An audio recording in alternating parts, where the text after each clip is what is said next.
ठीक है, हेडिंग डालिए, when slabs are joined in parallel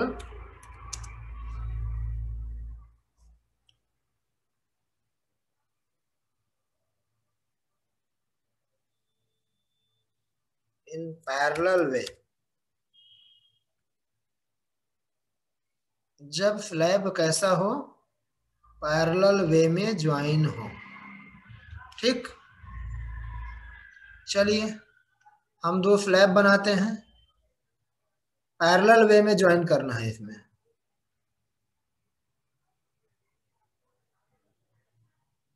इस स्लैब को पहले वाले स्लैब में क्या करते हैं, ज्वाइन कर देते हैं।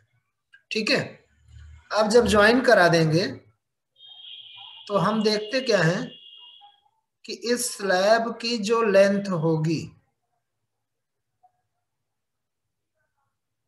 वो क्या होगी, एल। लेंथ कितनी होगी, एल। ठीक, पहले स्लैब में जो हीट फ्लो हो रही है वो वेक्टर क्यू है। क्या है, वेक्टर Q1। ओके, और जो थर्मल कंडक्टिविटी है वो है K1 पहले स्लैब में। दूसरे स्लैब में फ्लो ऑफ हीट Q2 है।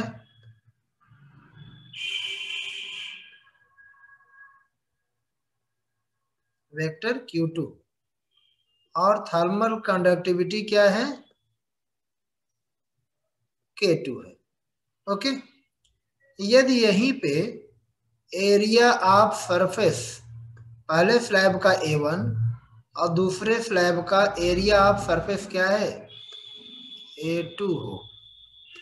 ठीक, पहले स्लैब के स्टार्टिंग पॉइंट पे θ1 टेम्परेचर हो और एंडिंग पॉइंट पे θ2 टेम्परेचर है। ठीक, चलिए अब राइट करते हैं, फिगर बनाइए फटाफट। Done sir. डन, चलिए let yes sir. two slabs are joined. Two slabs are joined. Two slabs of same length are connected parallel.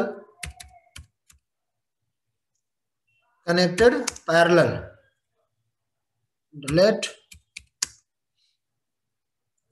A1 and A2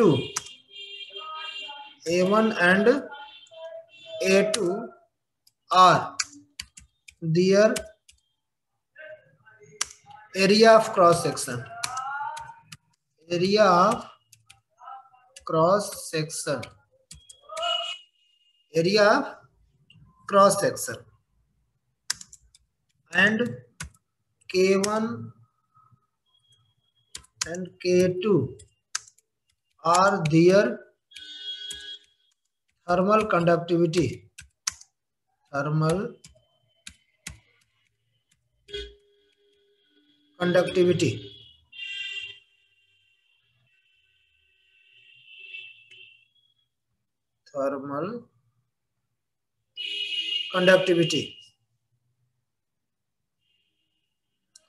If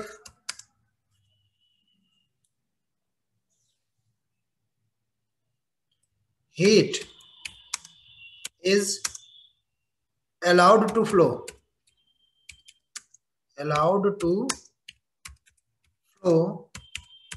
from left to right,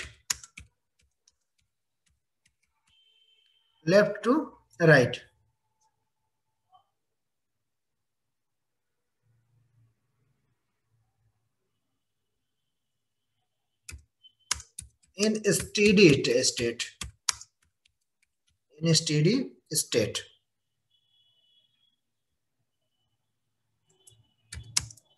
If temperature of left to right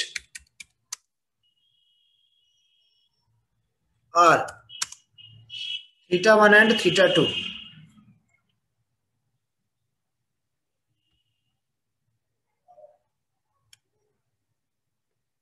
θ1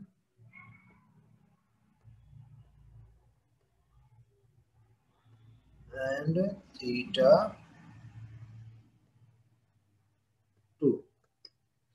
okay, यहां ये कहा जा रहा है कि the rate of flow of heat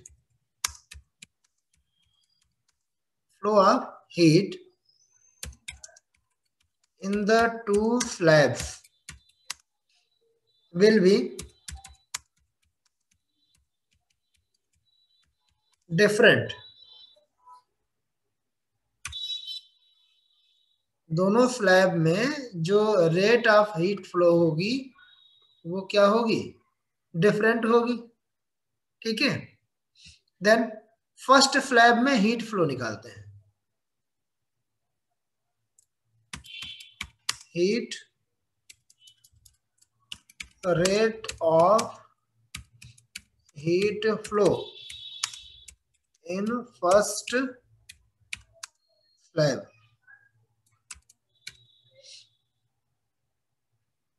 चलिए first slab में निकालते हैं, H1 निकालते हैं। H1 इज इक्वल टू क्या हो जाएगा, Q1 upon T, Q1 upon T। अब जब Q1 की बात कर रहे हैं तो Q इज इक्वल टू होता है K इंटू A, तो Q1 है तो K1 A1 इन ब्रैकेट क्या हो जाएगा, θ1 माइनस θ2, θ1 माइनस θ2 ब्रैकेट क्लोज और होल अपॉन क्या हो जाएगा, T। बोलिए, ये हो गया इक्वेशन नंबर 1, ठीक। अब heat flow in second slab, rate of heat flow in second slab,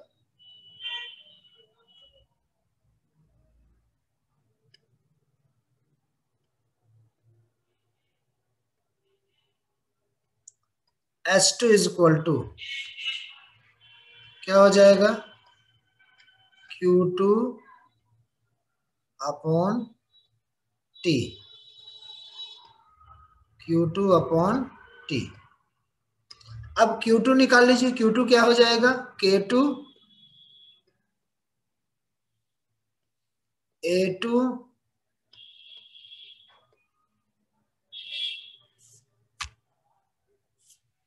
sorry, चलिए कराते हैं करेक्शन अभी, इन ब्रैकेट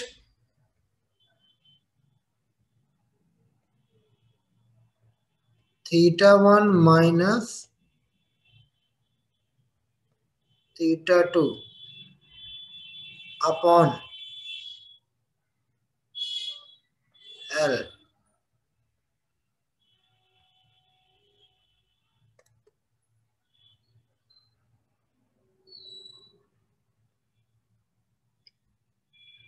ये हो गया इक्वेशन नंबर 2,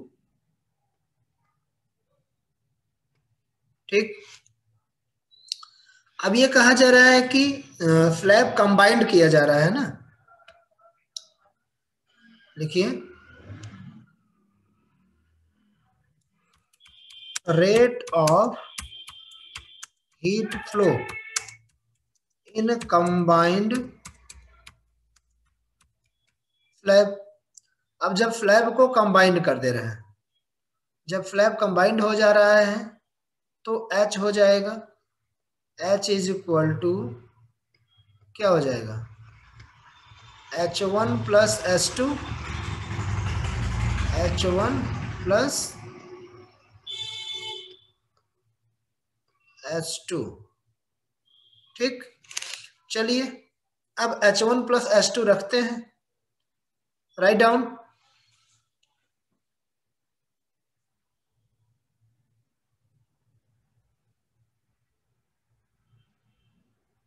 डन।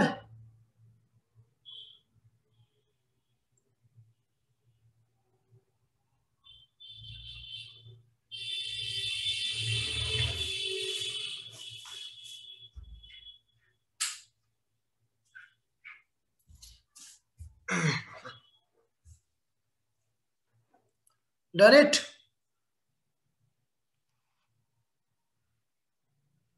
चलिए आगे,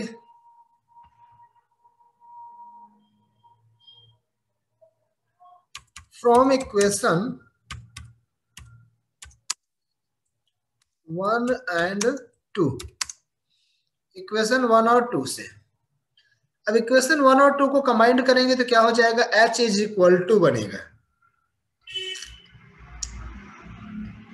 H इज इक्वल टू क्या आ जाएगा, K1 A1 in bracket θ1 minus θ2, θ1 minus θ2 upon L, upon L। ये तो H1 हो गया plus K2 A2 in bracket θ1 minus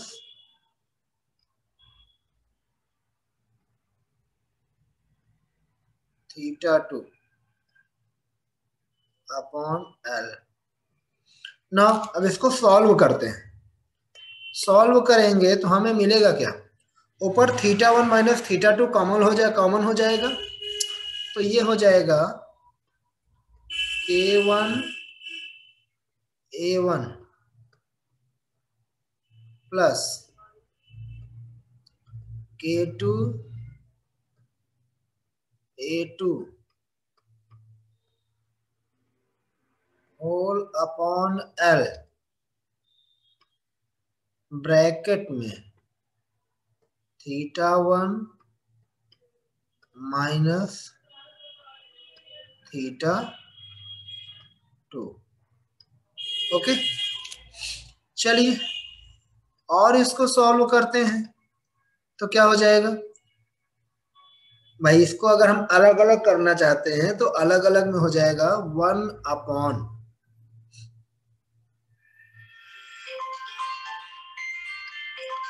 L by K1 into A1।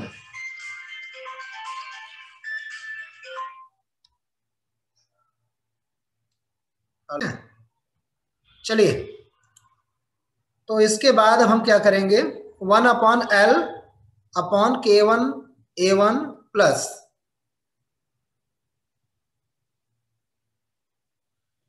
क्या हो जाएगा, इधर हो जाएगा 1 अपॉन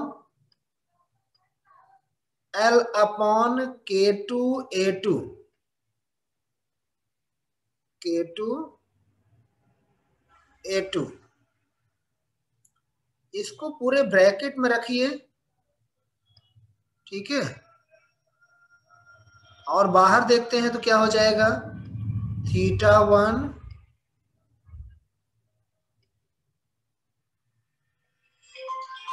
माइनस θ2।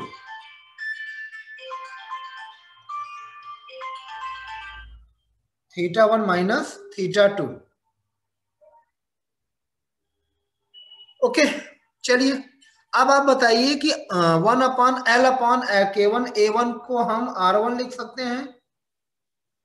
1/K1 R1 को क्या लिख सकते हैं श्वेता?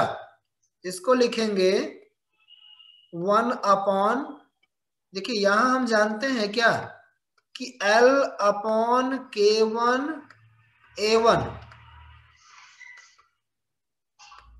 इज इक्वल टू क्या हो जाएगा R1। बोलिए, R is equal to 1 upon मतलब L/K1 होता है। हेलो, हाँ सर। हाँ श्वेता, R इज इक्वल टू क्या होता है भाई? आपने कल क्या पढ़ा था? L/K1 के इंटू ए, ये R होता है। ठीक, तो यहां ये क्या हो जाएगा 1/R1 6:15 तक प्लस 1/R2,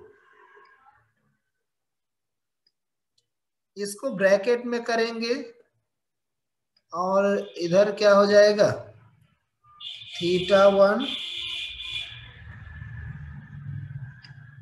माइनस θ2। ठीक, ये हो गया आपका क्या H। अब अगर यहां पे हम ये कह दें कि R1 और R2 क्या हो जाएगा, अगर सेम कर दें, देखिए यहां पे एक स्टेटमेंट लिखेंगे कि if combined equivalent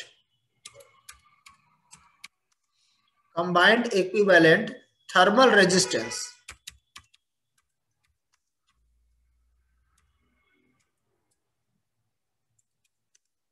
of both slab is R, then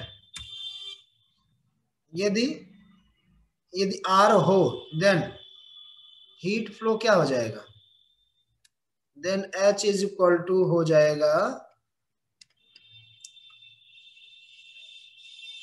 θ1 minus θ2 upon R।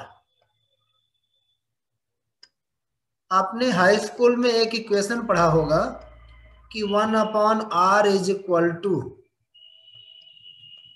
1/R1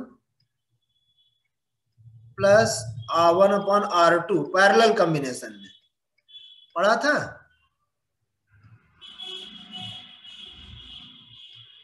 पढ़ा था कि नहीं पढ़ा था? हेलो,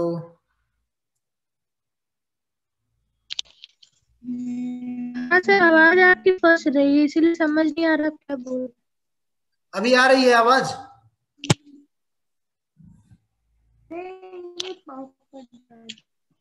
हेलो, नहीं सर, ये नहीं आ रही। अब जा रही है?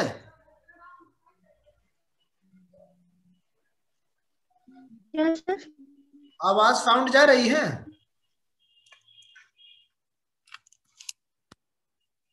हेलो,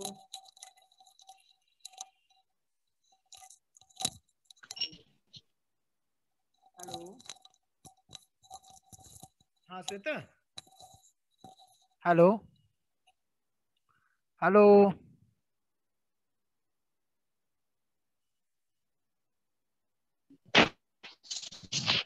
हेलो, आवाज जा रही है? हेलो, हेलो, साउंड यस जा रहा है? सर। आवाज जा हेलो, रही है? नहीं जा रहा है क्या? हाँ सर आ रही है। अच्छा, देखिए हाई स्कूल में आपने पढ़ा रहा होगा जब पैरेलल कॉम्बिनेशन इलेक्ट्रिक करंट में, जब पैरेलल कॉम्बिनेशन होता है तो 1/r is equal to 1/r1 plus 1/r2 होता है, ठीक है।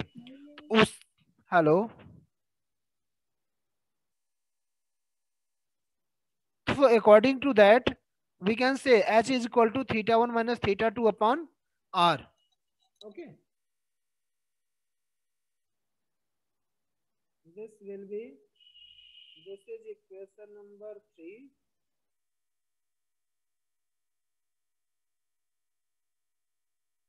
and this will be equation number 4.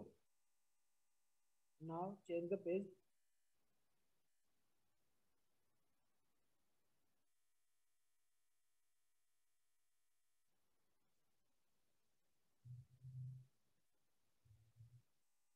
And the next heading,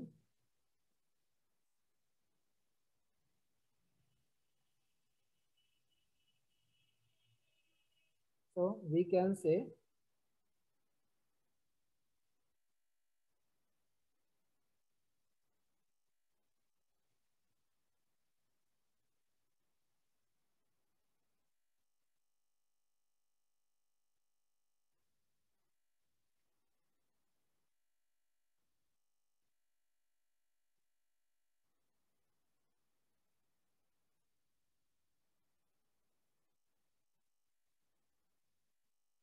from equation 3 and 4 we can say 1 upon r is equal to 1 upon r1 plus 1 upon r2, ठीक।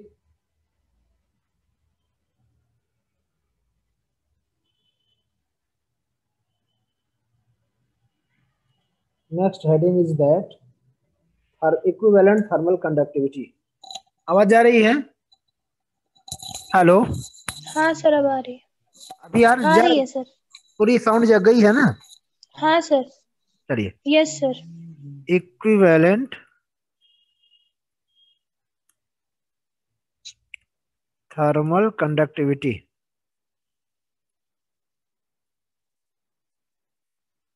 Equivalent thermal conductivity.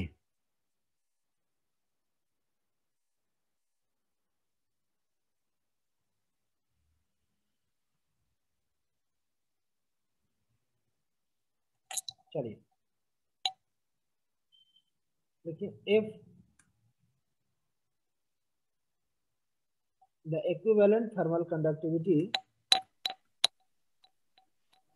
Sir ये तो करवाए हैं। वो उसमें था सीरीज में, अब पैरेलल का चलेंगे। अच्छा। हाँ,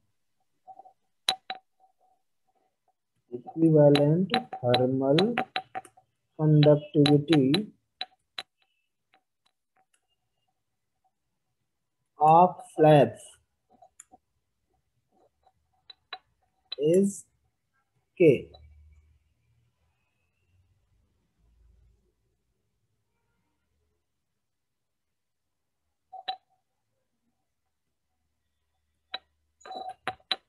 B K, then क्या हो जाएगा? Then Q by T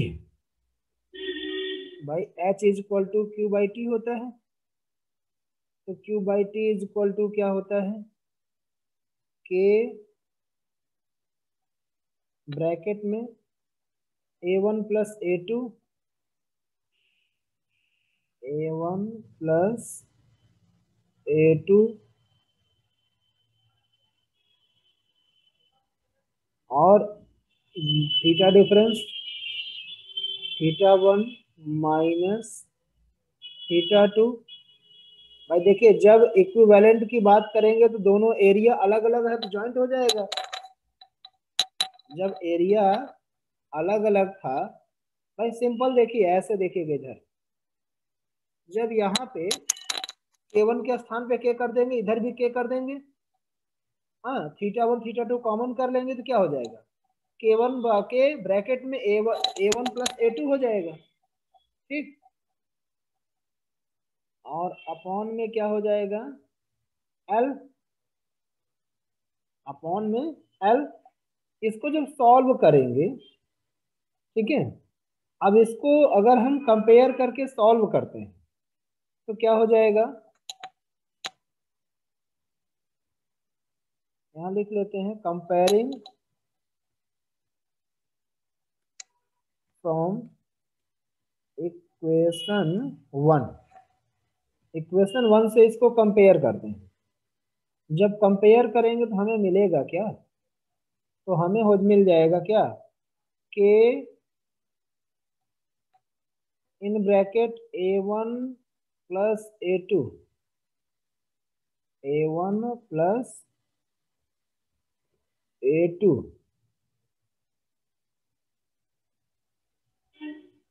भाई अपॉन L। अच्छा एक सेकंड, इसमें क्या है, θ1 माइनस θ2 अपॉन L, ये तो यहाँ है, इक्वल हो जाएगा किसके, इक्वल हो जाएगा K1 A1 plus K2 A2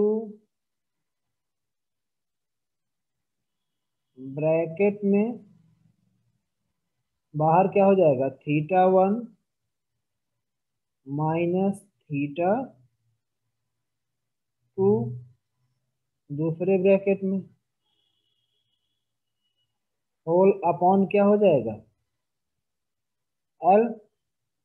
यही था ना फर्स्ट इक्वेशन, हेलो सर। भाई फर्स्ट इक्वेशन यही था ना। चलिए L से L कैंसिल, θ1 माइनस θ2 से θ1 माइनस θ2 कैंसिल, बचा क्या,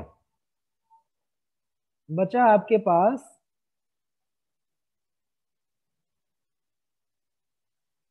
के ब्रैकेट में A1 minus A1 plus A2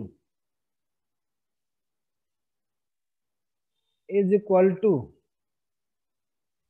K1 plus A1,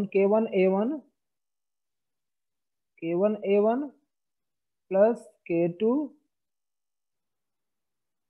A2, ठीक। अब हम क्या करेंगे, अगर इसको हम K की वैल्यू निकालना चाहें तो K इज इक्वल टू क्या हो जाएगा, K इज इक्वल टू हो जाएगा K1 A1 plus K2 A2 upon क्या, A1 plus A2, A1 plus A2, ठीक। ये आपका हो गया थर्मल कंडक्टिविटी इसका, जब हम पैरेलल कॉम्बिनेशन में हों, ठीक। Right down. Done sir. Next heading emissive power,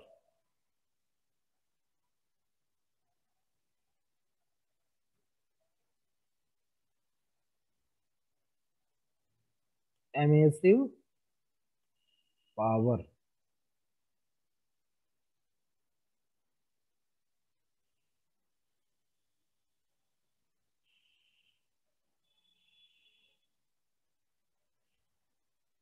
देखिए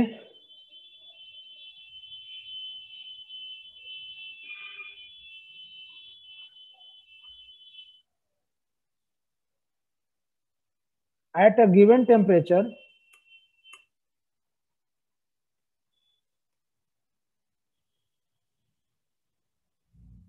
at a given temperature the rate of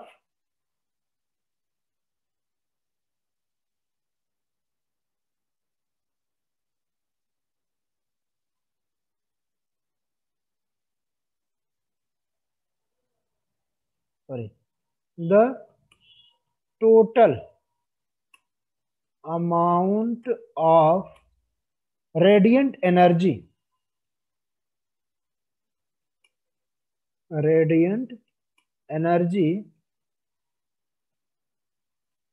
emitted per second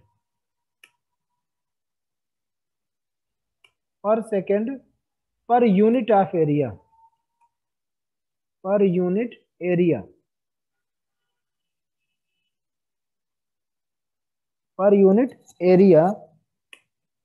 is called the MAC power. The emissive power. Okay.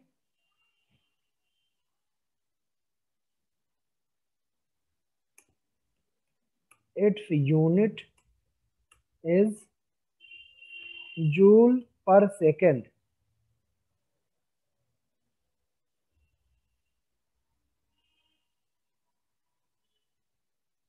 Joule per meter square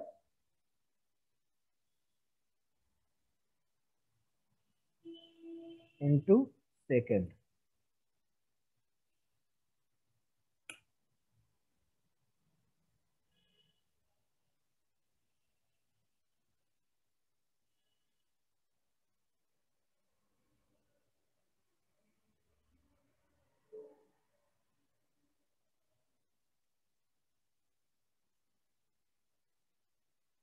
Okay.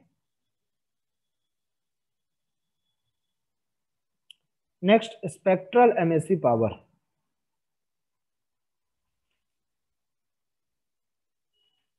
Spectral MAC power. Next heading.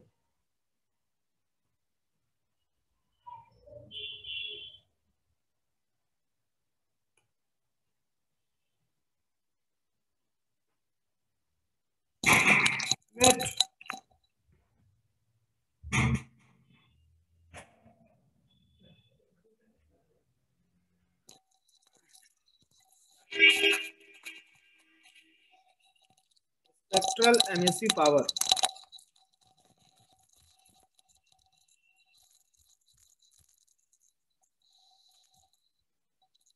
Hello hello हाँ सर। हाँ,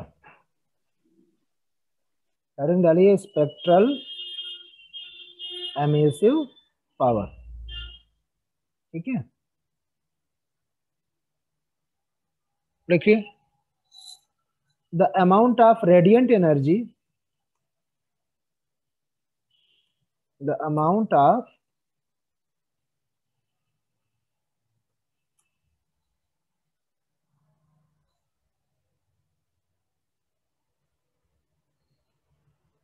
radiant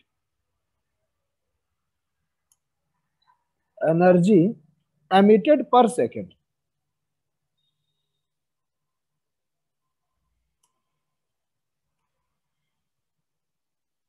Emitted per second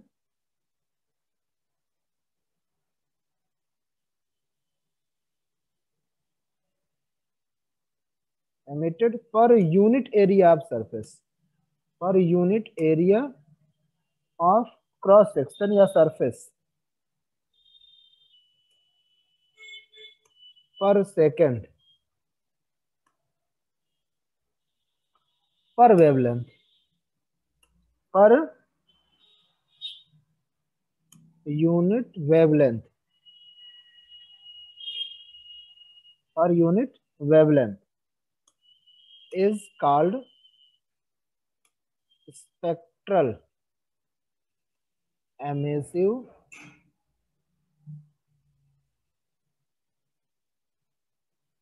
power.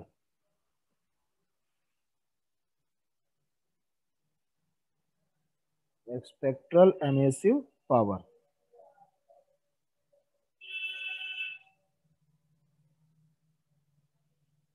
Its unit is joule per meter square per second and per angstrom.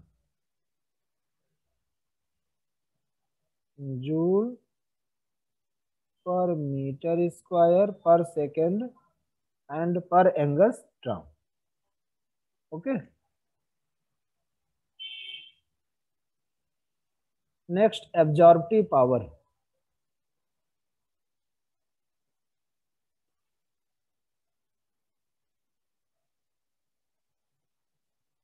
Absorptive power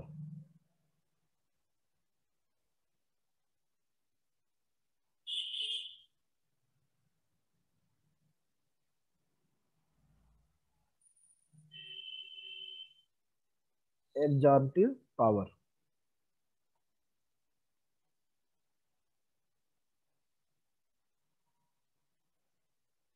बोले the ratio of radiant energy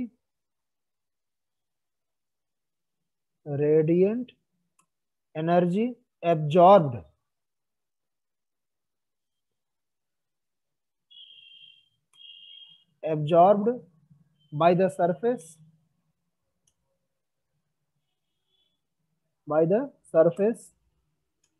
in a given time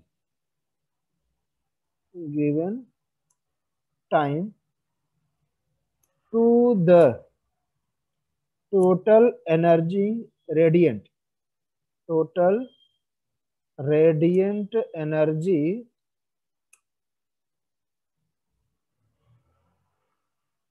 on the surface, incident on the surface, incident on the surface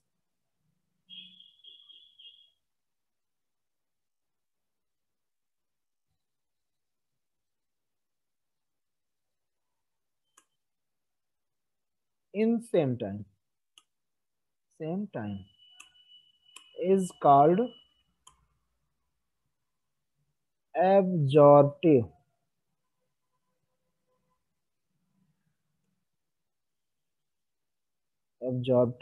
power।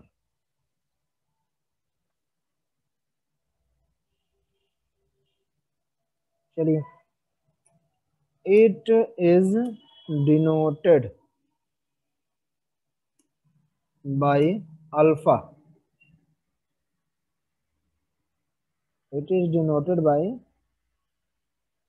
alpha, यानी formula हो जाएगा alpha is equal to क्या,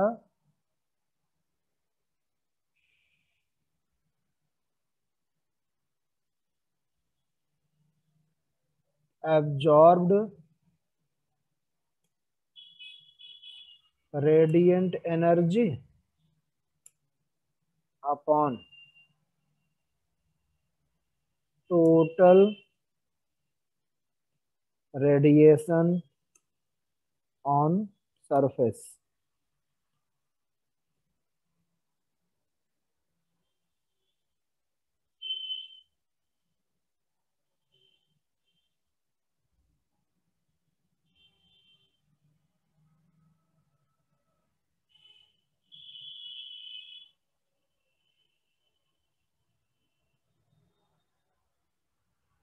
Write down।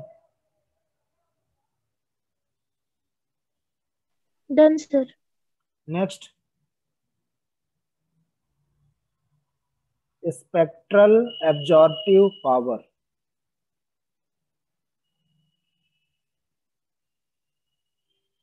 spectral absorptive power।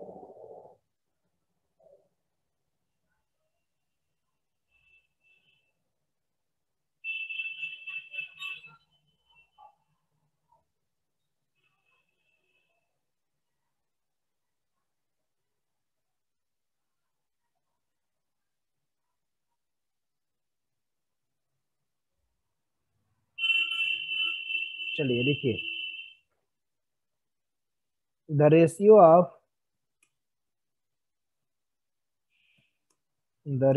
of radiant energy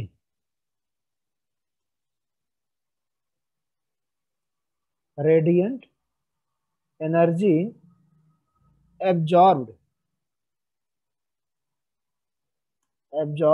by the surface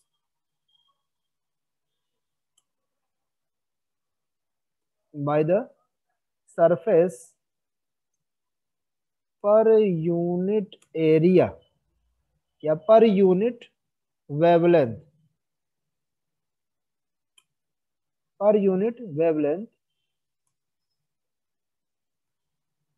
at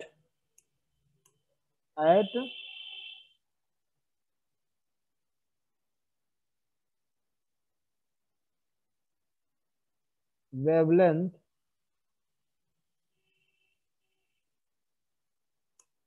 lambda in a given time to the incident radiant energy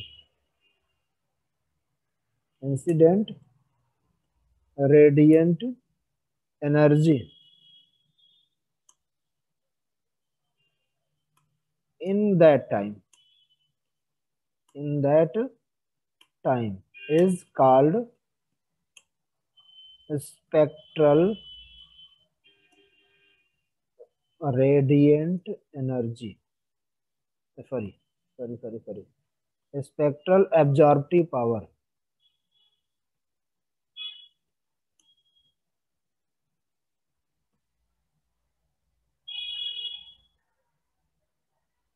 Okay.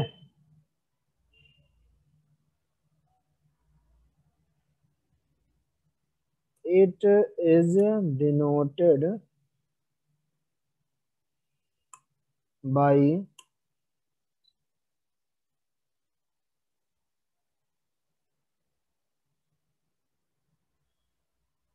a lambda.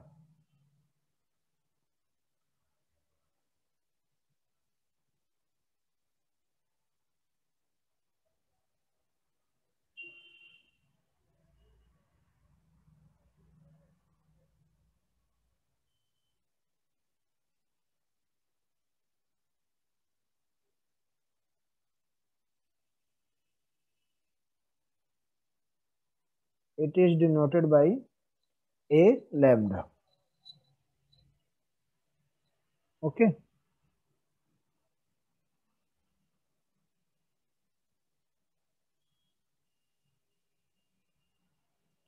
चलिए line change करिए, देखिए नीचे. If the spectral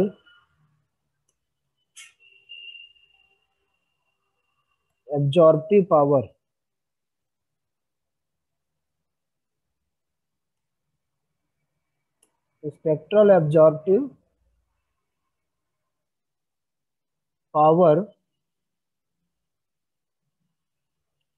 of a surface is a lambda, then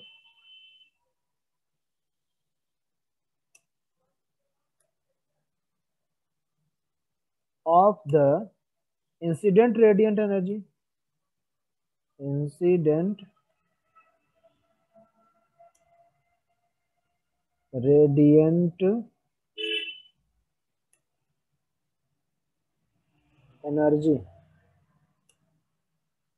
is delta Q,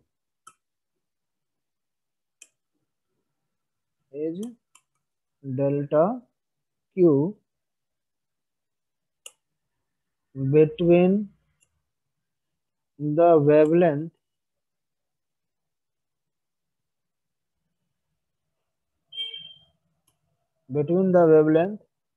lambda and lambda plus delta lambda.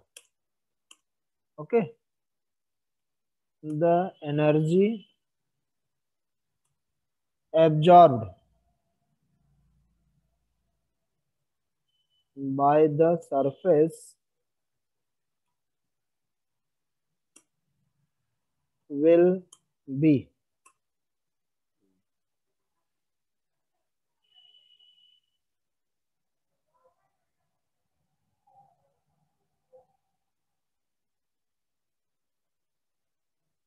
A lambda delta Q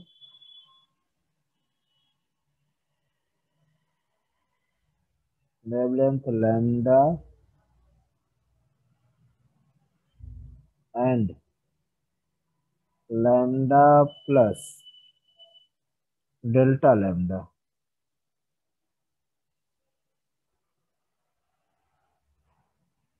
will be what?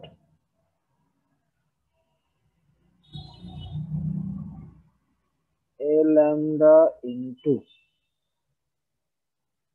delta Q.